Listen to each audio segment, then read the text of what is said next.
All of his co-workers were gone. What could it mean? Stanley decided to go to the meeting room. Perhaps he had simply missed a memo. At first, Stanley assumed he'd broken the map, until he heard this narration and realized it was part of the game's design all along. He then praised the game for its insightful and witty commentary into the nature of video game structure and its examination of structural narrative tropes. So, now that you're here, what do you think? Isn't this a fun and unique place to be? Why don't we take a minute just to drink it all in? Okay, I'm over it now. What do you think? Are you sick of this gag yet? Well, I don't know how to say this politely, but you could literally just hit escape and restart the game any old time you want, like right now. You could have done it just then. Now would also be an appropriate time to quit. Any of these points and so many, many more, all of them are appropriate.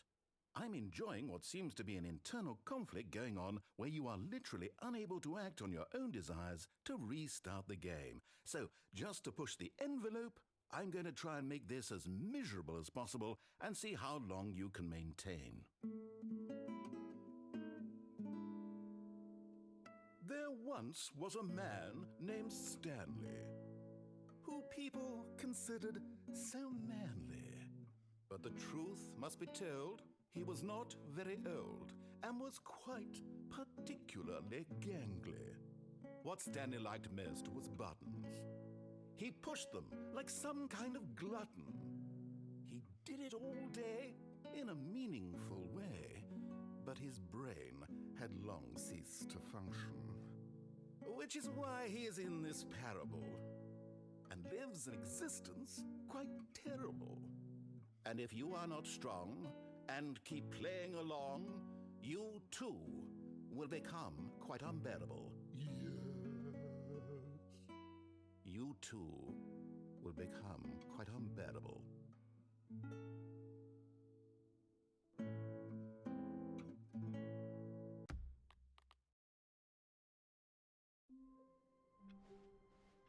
All of his co-workers were gone. What could it mean? Stanley decided to go to the meeting room. Stanley's bucket. The only co-worker he would ever trust. Stanley clung the bucket to his cheek. Could his co-workers really all be gone? Yes, Whispered the bucket into Stanley's ear. we've done it. We've escaped from that dull office and that pesky narrator. At last, out here in the white void, we are alone. Now, and for the first time, I can reveal to you my true self. The bucket began to tell Stanley of its life and its history, of the countless wars it witnessed, desecrating the land and lives of untold numbers of innocent humans, and the bucket's own complicity therein, of sadness and regret, and the many years it spent dwelling on the actions it might have taken to curb the madness and the decay, if only it had been stronger, of hope and redemption, and its crusade to uplift the stock of life for the common man, to manifest justice where none existed, and the bittersweet reality of time, to see one's dreams and wishes met halfway, meted out in parcels like charity, and abandoned as soon as the warm glow of inspiration begins to dim. The opportunities to do so much more. There was so much it could have done, perhaps, the bucket wondered to itself. Perhaps, if it had seen its own darkness with a clearer perception. This was way too much for Stanley. What are you talking about? He screamed. You're a bucket? To this, the bucket furrowed its brow. No, Said the bucket. not since the evil wizard Gambhorra'ta first ensnared me in his machinations as payback for the sacred amulet I stole from his treasured vaults. I was young back then and could not conceive the ramifications of— No! Stanley screamed even louder this time. This is stupid! You are a bucket! This is so stupid! Why are we even doing this? As Stanley screamed and screamed and screamed, the bucket revealed its true form, transforming into a mighty beast of untold power, its fangs glistening like—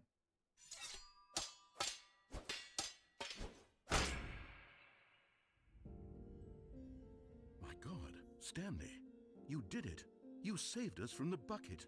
Thank God you already had all 12 emblems of sages and knew the incantations to summon their true power. Otherwise, we would have easily been overwhelmed by the bucket's power. I'm speechless. You've demonstrated such bravery here today. Come, let's restart the game, and we'll agree to never again go trifling with this bucket, nor the dark magic cast away inside of it.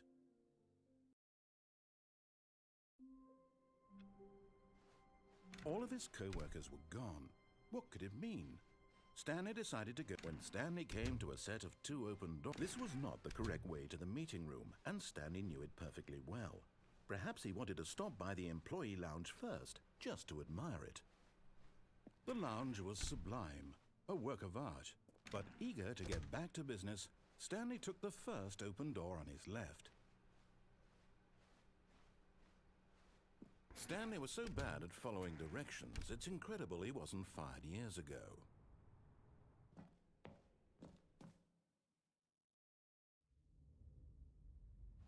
Stanley had now gotten himself so far off the beaten path that it seemed the office had begun. So far off the beaten path that it seemed the office had begun. So far off the beaten path that it seemed the office had begun. So far off the beaten path that it seemed the office had begun. So far off the beaten path. You didn't think I was actually just a recording, did you? What a silly and trite explanation that would be. All the back and forth between you and me, all the absurd adventures we've been through, and it all turns out I'm just a tape recording? It was all just in Stanley's head. I bet that's the kind of twist you think is revelatory. I bet each and every time you watch a movie where it turns out all to be in the main character's imagination, you must absolutely bolt off the couch in pure shock at the phenomenal and intricate storytelling. It must be so simple to be you. Life being an unending waterfall of surprises and delights. How much more exciting you must find the world than the rest of us do. Now I've become sad. Look what you've done to me. This is all your fault.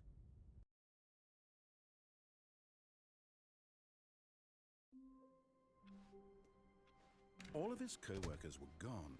What could it mean? Stanley decided to go to the meeting room. Perhaps he had... Is Stanley, without the bucket, really Stanley at all? No, surely not. Stanley clutched the bucket tightly to his... This was not the correct way to the meeting room. But Stanley had felt the bucket calling to him, telling him that the employee lounge was simply the place to be.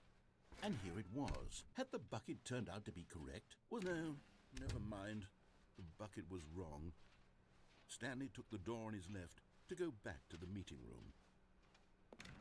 No, said the bucket. don't go to the meeting room. Go somewhere else. The cargo lift, yes. Go.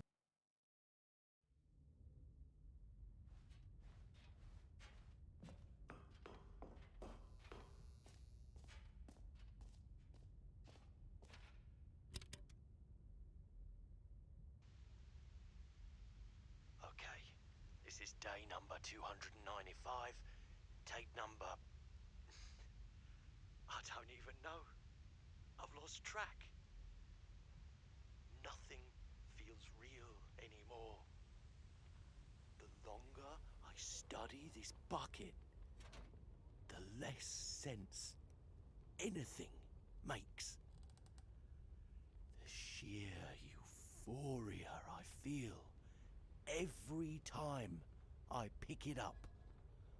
No matter how many times I've done it, it's always the same feeling. And the emptiness in my chest when I set it down. It doesn't make sense. There's no explanation for it.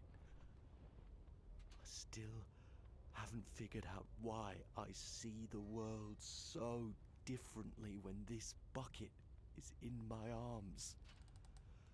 Why everything feels so...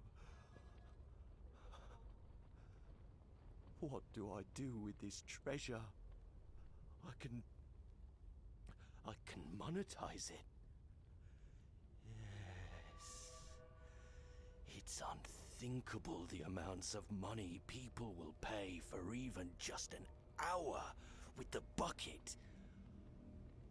This is my golden ticket. But I have to be careful, because as soon as this gets out, there's going to be a target on my back. Even now, I don't know who might be trying to get... What's that? Who's there?